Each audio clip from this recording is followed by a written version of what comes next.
কেউ যদি হাঁচি দেয় জোরে আলহামদুলিল্লাহ বলে, কোনো ব্যক্তি যদি সেটা শুনতে পায়, হাসির জবাব না দিলে কি গুনাহ হবে? খুবই সুন্দর একটি এবং দরকারি একটি প্রশ্ন।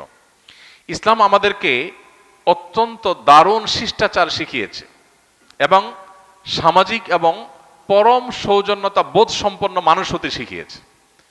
অন্য কোনো সমাজে, অন্য কোনো সভ্যতা ইসলামের মতো এত বেশি আপনাকে সৌজন্যতা বোধ সম্পন্ন মানুষ হতে শেখায় নাই।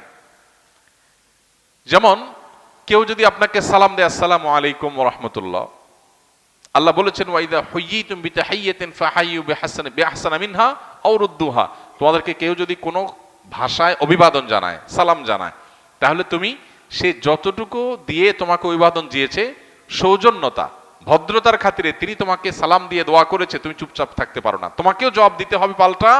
এবং সেটা তিনি যা বলে দিয়েছেন কমপক্ষে অতটুকু, বরং তার চাইতে বেশি, তার চাইতে বেশি দেওয়া উচিত, না হলে কমপক্ষে যতটুকু বলেছে ততটুকু। কেউ যদি বলে আসসালামু আলাইকুম ওয়া রাহমাতুল্লাহ, তুমি চুপ থাকলা, তুমি গুনাহগার হবে। কেউ যদি আসসালামু আলাইকুম ওয়া রাহমাতুল্লাহ বলার পর জবাবে যদি আপনি বলেন ওয়া আলাইকুম আসসালাম, শুধু কমায় বলেন, তাহলে আপনি গুনাহগার হবেন। তিনি যতটুকু বলেছেন কমপক্ষে ততটুকু বলতে হবে, পারলে বাড়িয়ে বলবেন। তিনি ওয়া আলাইকুম আসসালাম আসসালামু আলাইকুম বললে আপনি বলবেন ওয়া আলাইকুম আসসালাম ওয়া রাহমাতুল্লাহ।